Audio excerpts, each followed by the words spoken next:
Good morning all of you. आप सभी का एक बार फिर से आचार्य सुधाकर शिक्षण संस्थान की ऑनलाइन क्लास में स्वागत है। हम लास्ट क्लास में बुद्धि के बारे में पढ़ रहे थे। हमने बुद्धि पढ़ी, बुद्धि की परिभाषा पढ़ी, बुद्धि को प्रभावित करने वाले कारक पढ़े, बुद्धि की विशेषता पढ़ी, बुद्धि के प्रकार पढ़े। आज हम और बुद्धि के सिद्धांत को मैंने आपको थॉरोली बताया। बुद्धि के सिद्धांत, उसके प्रतिपादक कौन है, उसको एक ट्रिक के माध्यम से बताने का प्रयास किया। आई होप कि आप लोग को समझ में आया होगा, या वो ट्रिक के माध्यम से जो बताया, अगर आप वो ट्रिक को याद कर लेते हैं तो आई होप आपको बहुत आगे आने वाले एग्जाम में काफी इजी होगा। ठीक है, आज हम आपको बुद्धि के सिद्धांत को बहुत विस्तार से बता रहे हैं। क्या बता रहे हैं? बुद्धि के सिद्धांत। ठीक है ना, बुद्धि के सिद्धांत। बुद्धि के आपको हम कई सिद्धांत बताए, एक बिने दो तीन इस पर, ठीक है, करके हमने आपको बताया कि एक बिने दो तीन इस पर गिल को दिया तीन आम, तीन त्रितटन स्तन को समूह कारक है स्थान। ठीक है, फिर हम यहाँ पे हमको एक एक सिद्धांत लेके चलते हैं। सबसे पहले हम लेके चलते हैं बुद्धि का एक कारक सिद्धांत। एक कारक सिद्धांत। ठीक है, इसी एक कारक को हम अन्य नामों से भी जानते हैं। ठीक है, जैसे इसी को एक तत्व सिद्धांत कहते हैं, इसी को एक तत्व या एक खंड सिद्धांत भी कहते हैं। ठीक है ना, इसके प्रतिपादक कौन थे? एक बिने, यानी कि कौन थे? अल्फ्रेड बिने।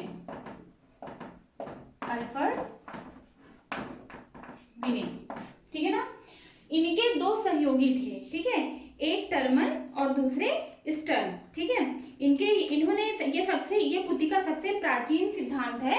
इसको किसने दिया था? इसको अल्फ्रेड बिने ने दिया था। इनके दो सहयोगी थे। नंबर एक सहयोगी, इनके दो सहयोगी थे। मान लीजिए एग्जाम में अल्फ्रेड बिने करके ना एक कारक सिद्धांत में टर्मन आए तो आप टर्मन भी लगा सकते हैं, और आपको स्टर्न आए तो आप स्टर्न भी लगा सकते हैं। इसलिए हम सहयोगी के नाम बता रहे हैं। ये ना कहिए कि मैम ने तो अल्फ्रेड बिने बताया था, इसमें टर्मन और स्टर्न है, हम कैसे लगाएं। ठीक है, तो क्या था? टर्मन और स्टर्न।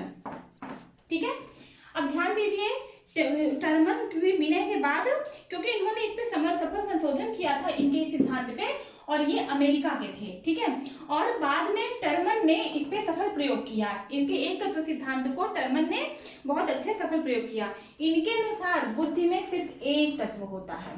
ठीक है, बुद्धि में कितने होते हैं? एक तत्व होता है, जो कि जन्मजात होता है। बुद्धि के अलग अलग तत्व नहीं होते हैं। ठीक है, इसको बुद्धि, इनके अनुसार क्या थी? बुद्धि एक अविभाज्य इकाई थी। क्या थी? अविभाज्य इकाई। इसी को हम क्या कहते हैं? एक और नाम से जानते हैं, जिसे कहते हैं निरंकुशवादी सिद्धांत। अगर आपसे ये भी पूछ लिया जाए बुद्धि का निरंकुशवादी सिद्धांत किसने दिया, तो किसने दिया? अल्फ्रेड बिने ने दिया। ठीक है, ये चीज कंफ्यूज मत हुई, किसके अलग नाम से भी जानते हैं। चाहे एक तत्व सिद्धांत, चाहे एक खंड सिद्धांत, चाहे एक कारक सिद्धांत में अल्फ्रेड बिने का नाम आए तो भी सही है, टर्मन का नाम आए तो भी सही, क्योंकि ये दोनों इसके सहयोगी थे, ये दोनों अमेरिका के थे। ठीक है, और इन्होंने, इनके अनुसार क्या था? बुद्धि एक अविभाज्य इकाई है, इसीलिए इसको निरंकुशवादी सिद्धांत कहा गया। पहली चीज, अविभाज्य इकाई क्यों है बुद्धि? किस लिए है? इसलिए है क्योंकि बुद्धि का कोई खंड नहीं किया जा सकता है, बुद्धि का विभाजन नहीं किया जा सकता है, इसलिए बुद्धि अविभाज्य इकाई है। व्यक्ति के अंदर वह मानसिक प्रक्रिया का नाम बुद्धि है जिसके अंदर एक तत्व समाहित है। ठीक है, उस बुद्धि के हम टुकड़े नहीं कर सकते हैं। बुद्धि एक ही प्रकार की होती है। यही इसकी आलोचना का कारण हुआ, क्योंकि इन्होंने क्या कहा? बुद्धि एक प्रकार की होती है, वो अविभाज्य है, उसके हम खंड नहीं कर सकते, उसके हम टुकड़े नहीं कर सकते हैं। इनके अनुसार सभी प्राणियों में बुद्धि एक जैसी होनी चाहिए, क्योंकि इन्होंने क्या? बुद्धि एक अविभाज्य इकाई है, तो इनके अनुसार सभी प्राणियों में बुद्धि कैसी होनी चाहिए? एक जैसी होनी चाहिए। तो फिर ये व्यक्ति विभिन्नता क्यों? हर व्यक्ति अधिकारी क्यों नहीं बनता? हर व्यक्ति चपरासी क्यों नहीं रह जाता? हर व्यक्ति बेरोजगार क्यों नहीं रह जाता? हर व्यक्ति अशिक्षित क्यों नहीं रहता? हर व्यक्ति शिक्षित क्यों नहीं होता? कहने का आशय क्या है इस सिद्धांत को? इसीलिए इस सिद्धांत की आलोचना हुई, क्योंकि सभी प्राणियों में इन्होंने बताया बुद्धि एक अविभाज्य इकाई है, बुद्धि के टुकड़े नहीं किए जा सकते हैं, और वो अविभाज्य इकाई है। इसका मतलब ये सभी प्राणियों में बुद्धि एक जैसी होती। अगर सभी प्राणियों में बुद्धि एक जैसी होती है तो प्राणियों में व्यक्ति विभिन्नता क्यों पाई जाती है? तो यही इनके आलोचना का कारण बना, सबसे पहले आलोचना कारण यही बना, ठीक है। यही जाके ये सिद्धांत आकर के यहीं पे डिफीट खा गया, ठीक है। लेकिन ये सिद्धांत अन्य सिद्धांत, इसी सिद्धांत के आधार पे अन्य सिद्धांत बनना प्रारंभ हुआ, ठीक है। तो ये क्या था, बुद्धि का एक तत्व एक खंड का सिद्धांत किसने दिया था, अल्फ्रेड वीने ने दिया था। उसके बाद आया, उसके बाद मैंने आपसे क्या कहा, एक बिने दो तीन स्पेयर, यानी कि दो तीन स्पेयर मतलब बुद्धि का द्वितत्व सिद्धांत और त्रितत्व सिद्धांत किसने दिया था, स्पेयरमैन ने दिया था। अब हम आते हैं बुद्धि का द्वितत्व सिद्धांत, इसी को हम द्वितत्व सिद्धांत कहते हैं, इसी को हम दो खंड सिद्धांत कहते हैं, और इसी को हम द्विकारक सिद्धांत भी कहते हैं, द्विकारक सिद्धांत। और मैंने आपको बताया था एक बिने दो तीन स्पेयर, इसको किसने दिया था, स्पीयरमैन ने। किसने दिया था, स्पीयरमैन। इसके प्रतिपादक कौन थे, स्पीयरमैन। ये आता है, ऐसे ही प्रश्न आता है, बुद्धि के द्विकारक सिद्धांत के प्रतिपादक कौन थे, तो कौन था, स्पीयरमैन थे, ठीक है ना। ये इंग्लैंड के निवासी थे। इन्होंने बताया था कि बुद्धि दो खंडों से मिलकर बनी है, ठीक है। बुद्धि के अन्य सिद्धांत की नींव भी इसी आधार पे डाली गई है। अगर आपसे पूछा जाए बुद्धि के सिद्धांत की नींव किस सिद्धांत पर आधारित है, तो स्पीयरमैन के द्वितत्व सिद्धांत पर आधारित है, क्योंकि इन्होंने बताया था बुद्धि अविभाज्य है, बुद्धि अखंड है, बुद्धि का खंड नहीं किया जा सकता। हर मानव में एक जैसी बुद्धि होती है, लेकिन इन्होंने बताया कि बुद्धि का खंड किया जा सकता है, बुद्धि अविभाज्य नहीं, बुद्धि विभाज्य है, ठीक है। इन्होंने उसके दो फैक्टर बताए। पहला इन्होंने बताया जनरल फैक्टर, ठीक है ना। पहले इन्होंने बताया जनरल फैक्टर यानी कि सामान्य कारक, और दूसरा यानी कि इसको हम जीएफ लिखते हैं, जनरल फैक्टर। दूसरा इन्होंने बताया विशिष्ट कारक, इसको हम एसएफ लिख रहे हैं यानी कि स्पेसिफिक फैक्टर, इसको हम जीएफ लिख रहे हैं मतलब कि जनरल फैक्टर। अब इन दोनों कारकों में क्या अंतर है, ठीक है। इसके अनुसार ये कारक जन्मजात होते हैं, ये कारक कैसे होते हैं, जन्मजात होते हैं, और कैसे होते हैं, महत्वपूर्ण होते हैं। लेकिन ये कारक कैसे होते हैं, ये जन्मजात नहीं होते हैं, जीवन काल में प्राप्त किए गए होते हैं, अर्जित कारक होते हैं, ठीक है ना, ठीक है। और ये जरूरी नहीं है कि हर प्राणियों में पाए जाए, हर प्राणी ना पाए जाए, ये डिपेंड करता है उनके प्रशिक्षण के ऊपर। जैसे ये है आपका जनरल फैक्टर यानी कि जन्मजात कारक, उसमें बहुत सारे आपके स्पेसिफिक फैक्टर यानी कि अर्जित कारक या फिर विशिष्ट कारक रहते हैं, ठीक है। अब इसका एग्जाम्पल क्या है, इसके हिसाब से क्या है, जन्म के समय व्यक्ति में केवल एक कारक होता है और उसके अनुसार व्यक्ति के अन्य कारक का निर्माण होता है, ठीक है ना। यानी कि जन्मजात कारकों के अनुसार प्रशिक्षण प्राप्त करके या अनुभव के माध्यम से अन्य स्पेसिफिक कारक का निर्माण हो सकता है। क्योंकि जन्मजात व्यक्ति के अंदर एक कारक, इसका उदाहरण आप ऐसे समझ लीजिए, मान लीजिए कोई बालक है वो क्रिकेट अच्छा खेलता है, ठीक है ना, उसका बचपन से क्रिकेट खेलने में, क्योंकि बहुत चीजें जो होती है गॉड गिफ्टेड होती है, उसका क्रिकेट खेलने में रुचि है, ठीक है। लेकिन उसको प्रशिक्षण के माध्यम से हमने म्यूजिक भी सिखा दिया, ठीक है। प्रशिक्षण के माध्यम से वो अच्छा गाने भी लग गया, अच्छा म्यूजिशियन भी बन गया, अच्छा बजाने भी लग गया। तो क्या है कि जन्मजात कारक जो होता है वो आवश्यक होता है, व्यक्ति में जन्मजात होता है, उसे सामान्य कारक कहते हैं, हर व्यक्ति में पाया जाता है। और स्पेसिफिक कारक, क्योंकि उन्होंने अल्फ्रेड वीने ने ये बता पाना मुश्किल था ना कि व्यक्ति विभिन्नता क्यों पाई जाती है, हर व्यक्ति अच्छा क्यों नहीं बनता, हर व्यक्ति बुरा क्यों नहीं बनता, ठीक है। तो यहाँ पर क्या हुआ कि इन्होंने बताया अविभाज्य था, इन्होंने बताया विभाज्य था। उन्होंने उसी की आलोचना का कारण यही था ना कि व्यक्ति, अगर प्राणियों में एक जैसी बुद्धि होती, हर प्राणी एक जैसे क्यों नहीं होते, उनकी जो योग्यता होती एक जैसी क्यों नहीं होती, उनका जो प्रॉब्लम सॉल्विंग नेचर होता है एक जैसा क्यों नहीं होता।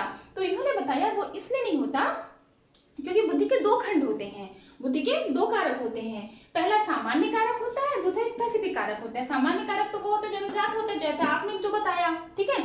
लेकिन कुछ स्पेसिफिक कारक होता है जो प्रशिक्षण के माध्यम से अपने जीवन काल में व्यक्ति अर्जित करता है, जो किसी एक अलग क्षेत्र का किसी अलग क्षेत्र में जाता है।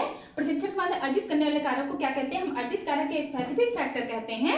और इसी स्पेसिफिक फैक्टर के कारण व्यक्तियों में वैयक्तिक विभिन्नता पाई जाती है।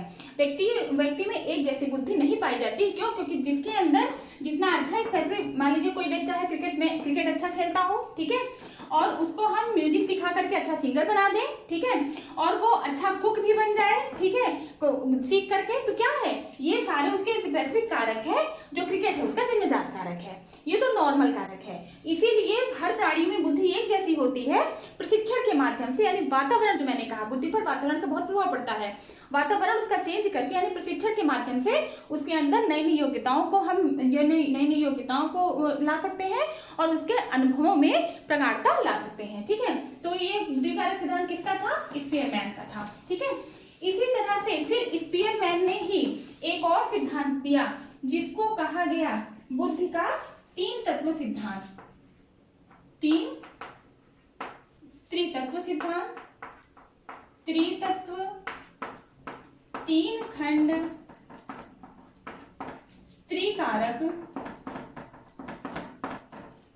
सिद्धांत, ठीक है। किसने दिया था, स्पीयरमैन ने, ठीक है ना। इन्होंने दिया था। इन्होंने क्या बताया था, बुद्धि के दो कारक, पहले तो दो कारक बताए कि दो कारक नहीं तीन कारक होते हैं। एक होता है जनरल फैक्टर, दूसरा होता है स्पेसिफिक फैक्टर। मान लीजिए है आपका जनरल फैक्टर, ये है आपका स्पेसिफिक फैक्टर, जैसे मैंने ऐसे बताया था अभी इससे पहले फिगर में, ठीक है। इस फिगर को हम इग्नोर करके खाली दो को लेते हैं क्योंकि बहुत हैवी हो जाएगा। ये देखिए, एक है जनरल फैक्टर, ये है आपका जनरल फैक्टर, फिर ये है आपका specific factor. General factor specific factor के बीच में ये देखिए, ये एक ऐसा फैक्टर है जो दोनों का उभयनिष्ठ है, जिसको हम कहते हैं सामूहिक फैक्टर, ठीक है। ये तो आ गया आपका सामान्य कारक, ये तो आ गया आपका विशिष्ट कारक, और ये इसे कहते हैं आपको सामूहिक कारक। क्या कहते हैं, सामूहिक कारक, ठीक है। इन्होंने त्रितत्व का सिद्धांत दिया और इन्होंने ये बताया जनरल फैक्टर स्पेसिफिक फैक्टर में जो उभयनिष्ठ पार्ट होता है उसे कहते हैं सामूहिक कारक, क्योंकि इसमें जनरल फैक्टर की भी क्वालिटी पाई जाती है, स्पेसिफिक फैक्टर की भी क्वालिटी पाई जाती है, ठीक है। लेकिन अंतर वही है कि लोगों में व्यक्ति बुद्धि में अंतर पाया जाता है। हर प्राणी की बुद्धि एक जैसी नहीं होती है, क्योंकि प्रशिक्षण के माध्यम से उनकी बुद्धि को हम उनके ज्ञान को बढ़ा सकते हैं और ज्ञान बढ़ने से बुद्धि ऑटोमेटिक बढ़ जाती है, ठीक है। तो इन्होंने जो बुद्धि का दो तत्व तीन तत्व सिद्धांत था, किसने दिया था, आपके स्पीयरमैन ने दिया था, ठीक है। अब आता है बुद्धि का बहुकारक सिद्धांत। हमने आपको बताया था बहुकारक सिद्धांत। बहुकारक सिद्धांत किसका था, थार्नडाइक का था, बुद्धि का बहुकारक सिद्धांत। प्रश्न है, बुद्धि का निरंकुशवादी सिद्धांत किसका था, उसके प्रवर्तक कौन थे। उत्तर है अल्फ्रेड बिने। किसे कहते हैं, इसी एक कारक सिद्धांत को निरंकुशवादी सिद्धांत कहते हैं, ठीक है ना। बहुकारक सिद्धांत को भी हम एक और नाम से जानते हैं, उसे कहते हैं बालू का सिद्धांत। क्या कहते हैं, बालू का या रेत का सिद्धांत, बालू या रेत, बालू का सिद्धांत या रेत का सिद्धांत। और इसी को हम कहते हैं परमाणुवादी सिद्धांत, ठीक है ना, इसे कहते हैं परमाणुवादी सिद्धांत, ठीक है। अब क्यों कहते हैं बहुकारक सिद्धांत, क्यों कहते हैं बालू का सिद्धांत, क्यों कहते हैं रेत का सिद्धांत, क्यों कहते हैं परमाणुवादी सिद्धांत, क्यों कहते हैं, आइए हम समझते हैं। सबसे पहले इसके प्रवर्तक आप जानते हैं, हमने बताया था बहुकारक थे थार्न, यानी कि थार्नडाइक ने क्या दिया था, बहुकारक सिद्धांत दिया था, थार्नडाइक ने लर्निंग पे बहुत सी थार्नडाइक की पुस्तक लिखी है, इनकी पुस्तक पूछी जाती है। थार्नडाइक पे लर्निंग पे जो प्रयोग किया है बिल्ली पे और कबूतर पे, वो प्रयोग पूछा जाता है, ठीक है ना। थार्नडाइक ने प्रयोग में क्या किया है, ठीक है। इन्होंने ही लर्निंग की एसआर थ्योरी दी है, ठीक है, स्टिमुलस रिस्पांस थ्योरी दी है, उद्दीपन और रिस्पांस थ्योरी दी है, ठीक है। ये सारी चीजें आपसे पूछी जाती है, ठीक है। फिलहाल यहाँ पे थार्नडाइक बहुत इंपॉर्टेंट है, यहाँ पे हम आपको बता रहे हैं थार्नडाइक का बुद्धि का सिद्धांत में बहुकारक सिद्धांत या बालू का सिद्धांत या रेत का सिद्धांत, परमाणुवादी सिद्धांत क्यों है। बहुकारक सिद्धांत कहते हैं क्योंकि इन्होंने बताया है कि बुद्धि जो है उसमें बहुत से कारक होते हैं। बुद्धि में क्या होता है, बुद्धि में एक कारक नहीं, एक कारक, दो कारक, तीन कारक नहीं होते हैं, बहुत से कारक होते हैं। मैंने ये बताया बुद्धि के अन्य सिद्धांत की रूपरेखा कहाँ से प्राप्त हुई, स्पीयरमैन के द्विकारक सिद्धांत। जब इन्होंने बता दिया दो कारक होते हैं, फिर इन्होंने बताया नहीं तीन कारक होते हैं, लेकिन ऐसा नहीं है, एक व्यक्ति में खाली 2 गुण नहीं 3 गुण नहीं बहुत से गुण पाए जाते हैं। तो थॉर्नडाइक बताया भाई बुद्धि के बहुत सारे कारक होते हैं, ठीक है ना। ये व्यवहारवादी थे, इन्होंने बताया बुद्धि के बहुत सारे कारक होते हैं और बहुत सारे कारक में कुछ कारक होते हैं जो उभयनिष्ठ होते हैं। मतलब कारक कितने होते हैं? असंख्य कारक होते हैं। बुद्धि में असंख्य कारक होते हैं। तो ये नहीं कहा जाता एक कारक होते हैं 2 कारक होते हैं। बुद्धि में कैसे कारक होते हैं? बुद्धि में असंख्य कारक होते हैं। जिस व्यक्ति में, और दूसरी चीज उस कारक में कई बार उभयनिष्ठता पाई जाती है। जैसे मान लीजिए कोई व्यक्ति कवि है, ठीक है, वो व्यक्ति एक अच्छा संपादक भी है, तो कवि और संपादक में क्या उभयनिष्ठता पाई गई, क्योंकि एक ही एरिया का है, ठीक है। मान लीजिए कोई क्रिकेटर है, वो अच्छे बैटिंग भी करता है, अच्छी बॉलिंग भी करता है, क्या वो क्रिकेटर बहुत अच्छा माना गया, बहुत स्किल्ड माना गया, ठीक है। मान लीजिए क्रिकेटर है जो अच्छी बैटिंग करता है वो अलग मैटर हो गया, जो अच्छी बॉलिंग करता है वो अलग मैटर हो। मान लीजिए कोई ऐसा क्रिकेटर है जो बैटिंग भी अच्छा करता हो बॉलिंग भी अच्छा करता हो, तो क्या हो गया, वो ये दोनों मिलके ये उभयनिष्ठ हो गए, उसके ये उभयनिष्ठ हो गए। और मान लीजिए कोई एक अच्छा एक्टर है, वो एक अच्छा सिंगर भी है, ठीक है ना, तो ये क्या है, देखने में भी खूबसूरत है, अच्छी एक्टिंग भी करता है और अच्छा सिंगर भी अच्छा है, तो ये क्या है। और सपोज दैट अगर वो एक्टर के साथ साथ एक डांसर भी अच्छा हो, तो क्या है, वो ज्यादा सक्सेस होगा ना इंडस्ट्री में, वो मूवी फिल्म इंडस्ट्री में ज्यादा सक्सेस होगा, ठीक है ना। ये क्या है, कोई एक अच्छा टीचर है, टीचर के साथ साथ एक अच्छा काउंसलर भी है, ठीक है ना, तो क्या हो गया, आप काउंसलर के पास अलग से नहीं जाने की जरूरत पड़ेगी, टीचर के पास ही काउंसलिंग हो जाएगी, गाइडेंस मिल जाएगा और आपको क्या पढ़ना है वो बता भी देगा और आपको पढ़ा भी देगा, ठीक है। तो ये सारी चीजें क्या है, ये सारी चीजें एक दूसरे से उभयनिष्ठ हैं, ये आपस में उभयनिष्ठ हैं। जैसे कवि और संपादक, ये हो गया कवि, ये हो गया संपादक, ठीक है ना, ये हो गया बैट्समैन, ये हो गया बॉलर,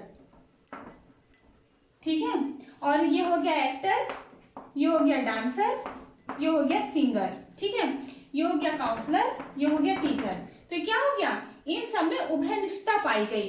अर्थात हम ये कह सकते हैं जिस व्यक्ति में जितने तत्वों की उभयनिष्ठता है वह व्यक्ति उतना ही बुद्धिमान है। जिस व्यक्ति में जितने तत्वों की उभयनिष्ठता पाई जाएगी वह व्यक्ति उतना ही बुद्धिमान होगा, वो व्यक्ति उतना ही स्किल्ड होगा, वो व्यक्ति उतना ही मजबूत होगा और वो व्यक्ति उतना ही जीवन में सफल होगा, ठीक है ना। ये सारी चीजें हो गई ना। तो क्या हो गया, इन्होंने बताया कि बुद्धि के 1 कारक होते हैं, इन्होंने बताया जी नहीं, बुद्धि के 2 कारक होते हैं, कुछ जनरल होते हैं कुछ स्पेसिफिक होते हैं। जो जनरल होते हैं वो जन्म से होते हैं, जो स्पेसिफिक होते हैं वो अर्जित होते हैं। फिर इन्होंने बताया नहीं, बुद्धि के 2 नहीं 3 कारक होते हैं, क्योंकि जनरल तो अलग हो गया, स्पेसिफिक अलग, कुछ पार्ट ऐसा है जो उभयनिष्ठ होता है, तो उभयनिष्ठ कारक को यानी कि उसको भी बता दिया, ठीक है, सामूहिक कारक जिसका नाम दिया इन्होंने। और इन्होंने बताया कि ये कई बार पूछा जाता है स्पीयरमैन ने बुद्धि के 2 कारक कौन कौन से बताए, तो जनरल कारक और सामान्य कारक, या फिर स्पीयरमैन ने जन्मजात कारक किसको बताया, तो जो सामान्य कारक है वही जन्मजात कारक है। अर्जित कारक किसको बताया, जो स्पेसिफिक कारक है वही अर्जित कारक है, ठीक है। तो ये सारी चीजें हो गया। इसी को हम बालू का सिद्धांत, क्योंकि एक मुट्ठी बालू लीजिए तो बालू में बहुत असंख्य कण आते हैं। रेत का सिद्धांत, बालू रेत बोथ आर सेम। परमाणुवादी सिद्धांत, क्योंकि परमाणु की तरह होता है, ये परमाणु में कई सारे पार्ट होते हैं, परमाणु एक अविभाज्य नहीं है, पहले पता था ना परमाणु एक अविभाज्य इकाई है। फिर डाल्टन ने बताया नहीं, परमाणु अविभाज्य नहीं, परमाणु विभाज्य इकाई है। परमाणु की विभाज्य इकाई कौन कौन सी इकाई विभाजित होती है, इलेक्ट्रॉन प्रोटॉन न्यूट्रॉन होता है, तो इसे बताया था ना। तो यही चीजें बहुकारक सिद्धांत इन्होंने बताया, बुद्धि के 1 नहीं 2 नहीं 3 नहीं असंख्य कारक होते हैं, कितने भी कारक हो सकते हैं, और किसी व्यक्ति की बुद्धिमत्ता उसके उसी कारकों पर डिपेंड करती है। जितने कारकों में क्या पाया जाता है, उभयनिष्ठता पाई जाती है, उतने ही उसके अलग अलग कारक होते हैं, वो व्यक्ति उतना ही बुद्धिमान होता है, ठीक है ना। अगला हम आते हैं, ये हो गया, ठीक है। अगला हम आते हैं बुद्धि का समूह कारक सिद्धांत, ठीक है। हम चलते हैं बुद्धि का समूह, इसको मेरे करते हैं तब समझाते हैं, समझ में आ गया होगा, ठीक है। अब हम आते हैं बुद्धि के समूह कारक सिद्धांत पे। चौथा सिद्धांत है, तो इधर हम पढ़ा रहे हैं बुद्धि का समूह कारक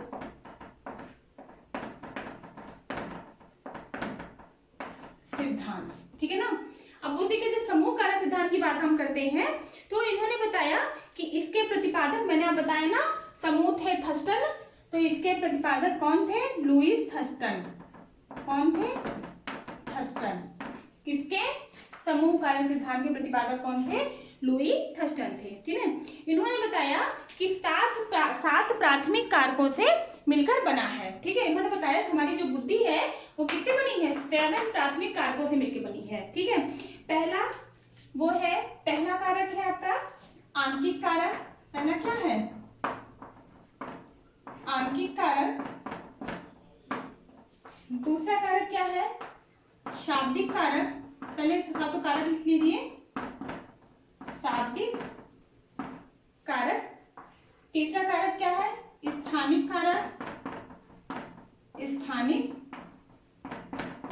कारक। चौथा कारक क्या है आपका, तार्किक कारक। क्योंकि एक व्यक्ति में यही सारी क्षमताएं पाई जाती हैं, उसी के आधार पर इन्होंने उस कारकों का अलग अलग नाम दे दिया। शब्द प्रवाह कारक, ठीक है ना, स्मृति कारक, ठीक है, और प्रत्याक्षात्मक कारक, प्रत्याक्षात्मक कारक। ये एक व्यक्ति में कितने, एक बुद्धिमान व्यक्ति में कितने अधिक से अधिक गुण पाए जा सकते हैं, ये उन सभी को बता दिया। यानी कि इन्होंने बताया कि 7 प्राथमिक कारकों से मिलकर व्यक्ति का मस्तिष्क या बुद्धि बनती है और प्रत्येक कारक भिन्न भिन्न होते हैं। ठीक है ना। सबसे पहले आंकिक कारक, जो अंकों को अच्छे से पहचानता हो, वो क्या हो गया, आंकिक कारक हो गया। दूसरा क्या है, दूसरा है आपका शाब्दिक कारक, जो क्या है, शब्दों को पहचानने का ज्ञान रखता हो, शाब्दिक कारक हो गया। तीसरा स्थानिक कारक, इसी स्थानिक कारक को हम क्या कहते हैं, दैशिक कारक कहते हैं, दैशिक कारक।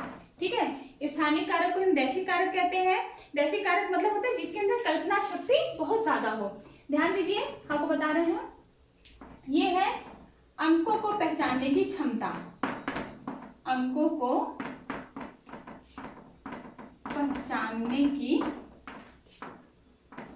क्षमता।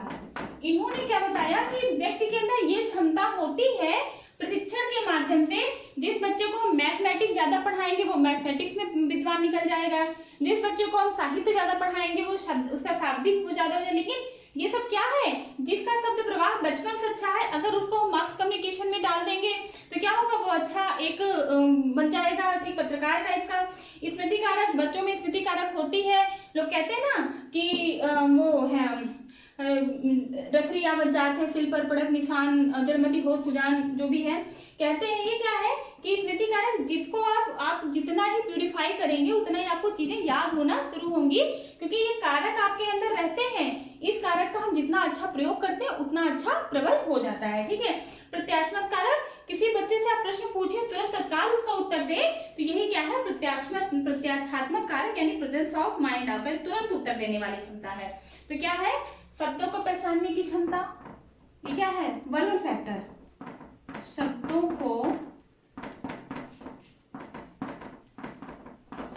पहचानने की क्षमता। फिर स्थानिक कारक, ये आपकी है कल्पना शक्ति, कल्पना शक्ति। मान लीजिए प्रश्न आता है, कोई बालक नेचर के ऊपर पेंटिंग बना रहा है, अब आप बताइए उसमें उसके अंदर कौन सा कारक विद्यमान है। आपको दे दिया प्रतीक्षात्मक कारक, या दे दिया स्मृति कारक, या दे दिया स्थानिक कारक, या दे दिया कि तार्किक कारक। तो या इनमें से, या ये सभी, या इनमें से कोई नहीं, जो भी है चौथा दे दिया। तो आप ये ना समझे प्रत्यक्षात्मक, प्रेजेंस ऑफ माइंड, प्रेजेंस में उसको पेंटिंग बनाना है तो प्रेजेंस ऑफ माइंड का अच्छा प्रत्यक्षात्मक कारक होगा। या फिर उसका तर्क, उसका और कोई ना स्मृति कारक, उसको याद है कि नेचर पे पेंटिंग कैसे बनती है, कैसे पर्वत होता है, पहाड़ होते हैं, नदियां होती है, झील होते हैं, झरने होते हैं, पेड़ होते हैं। तो ये क्या है, तो उसका स्मृति है। ये नहीं, ये उसकी कल्पना शक्ति है, कल्पना करके बता रहा है। तो क्या है, वो स्थानिक कारक या दैशिक कारक उसके अंदर ज्यादा प्रबल है। ठीक है ना। तो स्थानिक कारक क्या होता है, उसकी कल्पना शक्ति, कल्पना करने की जो शक्ति है वो दैशिक कारक होता है। और तार्किक कारक आप जानते हैं, किसी के तर्क करने की क्षमता, किसी के तर्क करने की क्षमता। लेकिन जो तर्क करने की क्षमता है ये क्या है, उसके ज्ञान पर आधारित है। जो प्रत्यक्षात्मक क्षमता है उसके, ये क्या है, उसकी स्किल पर आधारित होती है। ठीक है ना। क्योंकि स्किल्ड होके ही वह व्यक्ति प्रेजेंस ऑफ माइंड का अच्छा होगा। शब्द प्रवाह आप जानते हैं कि धारा प्रवाह बोलने की क्षमता होती है, बोलने की क्षमता। ये क्षमता पाई जाती है पत्रकारों में, वकीलों में, कि बोलने की क्षमता उसके अंदर ज्यादा होती है। ठीक है, फिर क्या है, स्मृति कारक का मतलब होता है आपका याद करने की क्षमता। ठीक है, याद करने की क्षमता। और प्रत्याक्षात्मक मतलब होता है तुरंत उत्तर देने की क्षमता, तुरंत उत्तर देने की क्षमता। ठीक है ना, तो कहने का आशय क्या है कि ये सारे कारक जिसके अंदर बुद्धि विद्यमान रहते हैं वो क्या बताया, समूह कारक सिद्धांत, जिसके प्रतिपादक लुईस थर्स्टन थे। उन्होंने इस 7 प्रकार के कारक का बताया है और इन्होंने यही बताया है कि बच्चे के अंदर ये सारे कारक विद्यमान रहते हैं।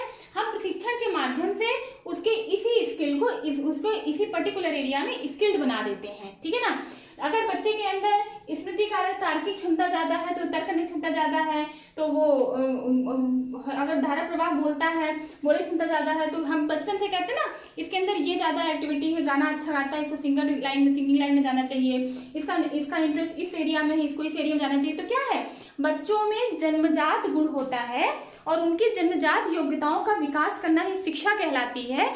शिक्षा के माध्यम से ज्ञान का विकास होता है और ज्ञान के माध्यम से बुद्धि का विकास होता है। जिसके अंदर जितना अच्छा ज्ञान प्राप्त कर लेता है उसकी बुद्धि उतनी अच्छी होती है। ठीक है ना, तो क्या है, ये सब एक दूसरे से, ज्ञान है, बुद्धि है, शिक्षा है, तीनों में धनात्मक संबंध है।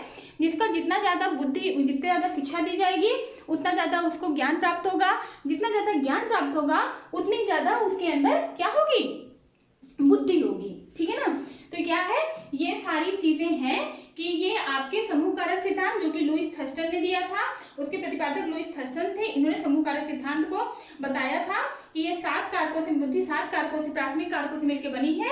ये प्राथमिक कारक का नाम इन्होंने दिया है कि बुद्धि 7 प्राथमिक कारकों से, मैंने आपको बताया था ना, प्राथमिक कारक या जनरल फैक्टर, स्पेसिफिक कारक या आपका स्पेशल फैक्टर, ठीक है ना, या विशिष्ट कारक है। तो ये प्राथमिक कारकों का नाम दिया है।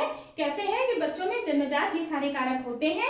इसमें से किसी भी एक कारक या कोई भी कारक, किसी 2 कारक, 4 कारक को हम ज्यादा वो करके क्या करते हैं, उसको उसी एरिया में स्किल्ड बना लेते हैं। ठीक है ना, अब हम आते हैं इसका जो चौथा है,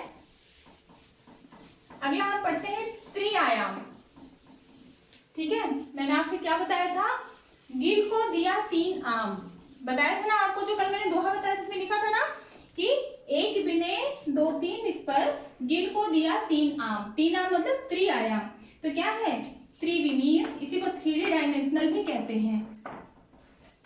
त्रिविमीय सिद्धांत या फिर त्रिआयामी सिद्धांत या फिर इसी को हम कहते हैं बुद्धि की संरचना का सिद्धांत। बुद्धि की संरचना का सिद्धांत, संरचना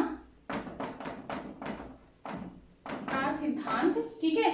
इसे कहते हैं 3D डायमेंशनल प्रिंसिपल, बुद्धि के 3D dimensional principle of intelligence. ठीक है, इसको किसने दिया था, इसको इसके प्रतिपादक जेबी गिलफोर्ड थे और ये कब था, ये सिद्धांत प्रतिपादित हुआ था 1967 में। कब प्रतिपादित हुआ था, 1967 में। प्रतिपादक कौन थे, जेबी गिलफोर्ड। ठीक है ना, इन्होंने क्या बताया, ऐसे सुन लीजिए, थरोली सुन लीजिए। इन्होंने बुद्धि को मॉडल के रूप में सर्वप्रथम प्रस्तुत किया, इसी को त्रिआयाम सिद्धांत बताया। और इनका जो मॉडल के रूप में जो प्रस्तुत किया था, इन्हें सर्वप्रथम पूछा जाए, सर्वप्रथम बुद्धि को मॉडल के रूप में किसने प्रस्तुत किया, रूप में किसने प्रस्तुत किया था, किसने प्रस्तुत किया था, इन्होंने गिलफोर्ड ने प्रस्तुत किया था। ठीक है, इन्होंने 3 आयाम क्या बताया था, पहला था संक्रिया, नहीं सॉरी, पहला था विषय वस्तु, दूसरा था संक्रिया, तीसरा था उत्पाद या परिणाम। विषय वस्तु यानी कि जो हम इनपुट करते हैं, संक्रिया यानी कि जो उस पर प्रोसेस होता है, उत्पाद यानी कि जो हमें रिजल्ट या हमें जो आउटपुट मिलता है। इसका एक्सप्लेन हम कल करेंगे, क्योंकि बहुत ही इंपॉर्टेंट सिद्धांत है, इसको पढ़ाने में वक्त भी ज्यादा लगेगा। प्रश्न इसके अंदर से आता है। अभी तक प्रश्न उथला आता था, जो विनय का एक कारक सिद्धांत था उससे जनरल ये पूछा जाता था, विनय एक कारक सिद्धांत किसने दिया था? अल्फ्रेड विनय ने दिया था। अल्फ्रेड विनय ना हो तो एक कारक सिद्धांत के सहयोगी कौन थे, उनके सहयोगी कौन थे? थर्स्टन सहयोगी थे। या फिर ये पूछा जाता है कि उन्होंने एक कारक सिद्धांत में क्या बताया था? हर व्यक्ति में बुद्धि एक जैसी होती है, ठीक है ना। और वो या फिर ये पूछा जाता है बुद्धि का एक कारक डिफीट क्यों हो गया? क्योंकि उन्होंने व्यक्ति विभिन्नता के बारे में नहीं बताया, उन्होंने बुद्धि एक जैसी होती है, यही उनके आलोचना का सबसे बड़ा कारण था। फिर आया स्पीयरमैन का द्वितत्व का सिद्धांत आया। उन्होंने कहा बुद्धि के दो तत्व होते हैं, ये बहुत पूछा जाता है। बुद्धि के दो तत्व कौन कौन से हैं? तो पहला था जनरल फैक्टर, दूसरा था स्पेसिफिक फैक्टर, यानी कि सामान्य कारक और सामान्य कारक और विशिष्ट कारक, ठीक है। फिर सामान्य कारक जो होते हैं जन्मजात होता है, विशिष्ट कारक होता है आदमी अपने जीवन काल में अर्जित करता है, ठीक है। वो किसने बताया था? स्पीयरमैन ने बताया था। फिर स्पीयरमैन का ही तीन कारक सिद्धांत आया। उन्होंने कहा सामान्य कारक और विशिष्ट कारक के साथ साथ जो वेनिस्ट होता है, पोर्शन होता है, उसे हम सामूहिक कारक भी कहते हैं, ठीक है। उन्होंने अब ये पूछा जाए कि तीन तत्व सिद्धांत में तीन कारक कौन कौन से हैं? सामान्य, स्पेसिफिक और आपका सामूहिक, ठीक है। फिर आपका आया बहुकारक सिद्धांत। बहुकारक सिद्धांत किसने दिया था? थॉर्नडाइक ने दिया था। उन्होंने कहा था बुद्धि के एक कारक, दो कारक, तीन कारक नहीं होते, बुद्धि के असंख्य कारक होते हैं। लेकिन ये प्रश्न पूछा जाता है बुद्धि की विशेषता या बुद्धि के कारक या बुद्धि के सिद्धांत किस सिद्धांत पर आधारित हैं? तो किस सिद्धांत पर आधारित हैं? स्पीयरमैन के द्विकारक सिद्धांत पर आधारित हैं। क्योंकि जब से स्पीयरमैन ने कहा कि बुद्धि अविभाज्य है, क्योंकि विनय ने कहा था बुद्धि अखंड है, अविभाज्य है, उसका खंडन नहीं किया जा सकता। इन्होंने बताया बुद्धि अखंड नहीं है, बुद्धि खंड होने वाली, बुद्धि विभाज्य है। तो उन्होंने दो कारक में विभाजित किया, फिर तीन कारक हुआ, फिर बहुकारक हुआ, ठीक है ना। तो ये क्या है? तो इस तरीके से आप बुद्धि के, और फिर उनको सात कारक बताया, समूह कारक सिद्धांत को, जिसके प्रतिपादक थर्स्टन थे। इन्होंने बताया कि बुद्धि के सात कारक होते हैं। मैंने आपको बताया भी, तर्क करने की शक्ति, धारा प्रवाह, बोलने की शक्ति, प्रत्यक्षात्मक शक्ति, आंकिक शक्ति, शाब्दिक शक्ति और स्मरण शक्ति, ये सब मैंने आपको बताया है, ठीक है। तो ये क्या है? उसके बाद ये सिद्धांत जो कि बहुत इंपॉर्टेंट है, अभी तक ऐसे पूछा जाता था, अभी सिद्धांत के अंदर से प्रश्न पूछे जाएंगे। इस सिद्धांत के बारे में हम कल पढ़ेंगे। इसके पहले आप अपनी पिछली क्लास को अच्छे से रिवीजन करिएगा, ठीक है। घर पे रहिए, स्वस्थ रहिए, सुरक्षित रहिए। धन्यवाद।